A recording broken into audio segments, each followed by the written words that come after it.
Hey, what's going on, guys? JT Dragonlord here, bringing you guys a Black Ops 2 gameplay commentary, but this one's a little different, because the gameplay in the background is me playing a defensive game. Because a subscriber asked me, how do I go tips for going positive, and I told him to play defensive. And he asked me if I could post a defensive video on YouTube, and that's what that is today. Now, when I say defensive, I'm not talking about camping in any way. If you're watching the gameplay in the background, you're going to see that I'm constantly moving around, and I'm never in the same spot for like more than 5 seconds. Because a lot of people confuse the two. And I know I'm not aggressively camping, I'm not doing any of that. I'm just trying to control this area of the map, the pool side of the map. And what you're going to see me do a lot is I'm going to be aiming down sights a lot and checking all of my corners. Because I'm trying to maximize my lives and minimize my deaths. And you're not going to see me jumping on flags this game at all. Like, I'm not going anywhere near B. Because B is a death zone. I mean, you go there to die. I'm not going to suicide dolphin dive. I'm not going to do any of that crazy bullshit. But what I'm going to be doing is I'm going to be playing a support role. If I hear that we're securing B, I'm going to look at B, and what I'm going to do is I'm going to support my teammates that are there. If I see enemies shooting at them, I'm going to shoot at the enemies. You know, if I hear that we're losing B, I'm going to look at B, and I'm going to try to shoot the enemies off B, but I'm not going to rush toward it, because obviously the guys on B are going to be looking for me. So, I'm just going to try to control the spawns and sit on this side of the map. Because that's where I feel most comfortable on this map, where I can control most of my engagements. Another thing about going positive, these are a couple tips that I always use for myself. And the main one that I always tell people is to sprint less and aim down your sights more. When I'm having a bad game, I always try to sprint less and ADS more. And if I still do bad, I sprint less and I ADS more until I spawn and I'm walking around aiming down my sights. So that is one thing that I always do, and it does work. It does slow down your gameplay a lot, but if you need to get out of a slump, that's what you got to do. Another thing that I always do, and I think everyone should do, is you got to try to stay calm. You can't let Call of Duty get inside of your head.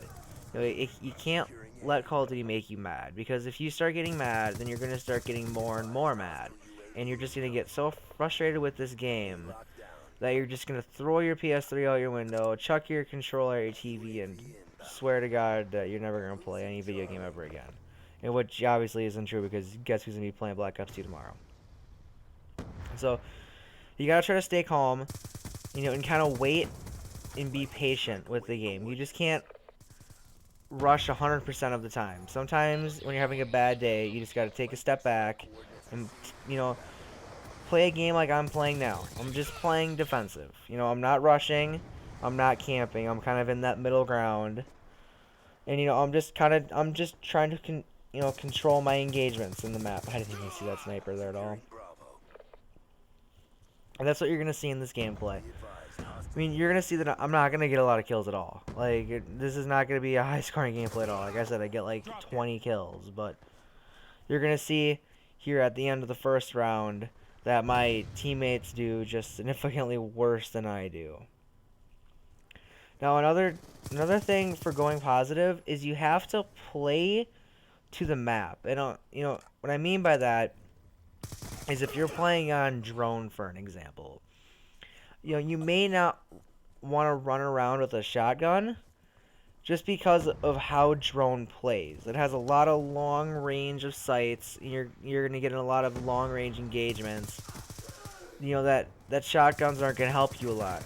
But you can control the map and where you go to make sure that you have a better shot. Like, you can stay inside like the drone building, the factory, or stay in that helipad area. That building there where the helipad is.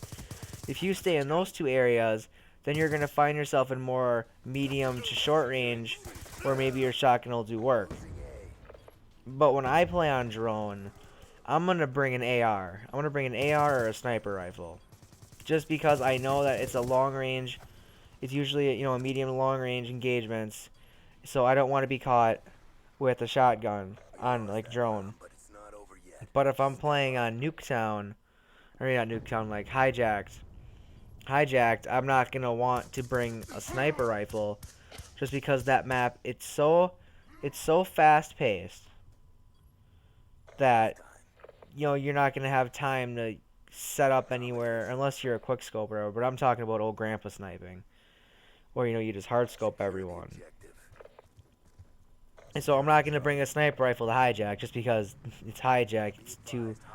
It's too fast paced. It's just kind of like Nuketown. It's so fast paced. But I've seen actually some people do some good sniping on Nuketown. But in general, when you're talking Nuketown or Hijacked, a lot of people like to bring shotguns and the submachine guns.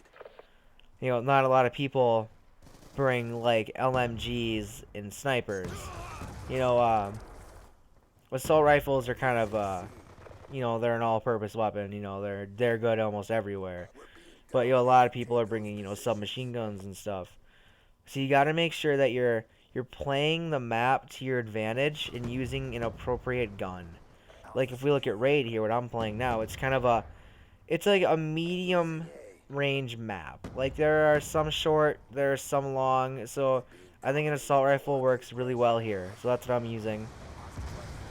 Another thing I want to talk about is making sure that you're using appropriate score streaks. Like if you're having a bad day, you're going 10 and 20 every game.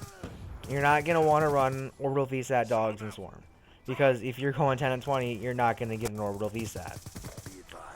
When I'm having a bad day, I drop to UAV, Hunter Killer, and Counter UAV. Because those are low score streaks that I can get that affect the map immediately. Now the only reason I even use the Hunter Killer drone is so I can get back to my UAV faster. Because I'm not just going to run UAV and Counter UAV. I mean, there's no reason not to run the Hunter Killer if you're just trying to go for the UAVs. So that's what I use, and I'm having a terrible day because you know what? UAVs are really good in this game. Ghost only works if you're moving, so you're going to see all those campers all the time. And not a lot of people, I don't want to say that, but some people don't use Ghost. Ghost is a level 55 unlock. And so if you don't prestige token it, you don't have it. So a lot of people don't have Ghost. So running UAVs is really good. And the counter UAV protects you from enemy UAVs. So if you're not running Ghost or you're not using a suppressor, you stay off the radar just because they don't have one.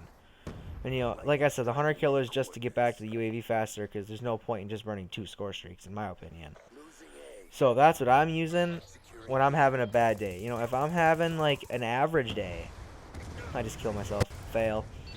But if I'm having an average day, I'm still not gonna run Orbital VSAT Dogs and Swarm. What I may run is like UAV, Lightning Strike, Orbital VSAT, kind of like I'm using in this map. So something like that if I'm having like an average day, just because those are I have like a first tier, second tier, and like a third tier score streak. So I mean if I'm having like a good life, I'll get my VSAT. If I'm having an average life, I'll have a Lightning Strike. If I'm having a bad one, I'll get a UAV or something like that. But if I'm having like a good day, I'm having a day where I can do no wrong, I'm probably going to use like Escort Drone, Dogs, and Swarm. If I'm having no one can kill me, I'm kind of unstoppable kind of a day. So those are the tips that I want to give you guys, tips to going positive. Sprint less, aim down sights more, make sure you stay calm, and be patient and wait for things to come to you. Play to the map strengths and play to the score streaks. So those are the tips I have for you guys today. I hope you guys did enjoy this gameplay commentary. It was something a little different. So I don't know if you guys are going to like it, but drop me a comment. Like the video. Do get in contact with me somehow to tell me you like it. But anyways, guys, I'm JT Dragonlord, and I'm out.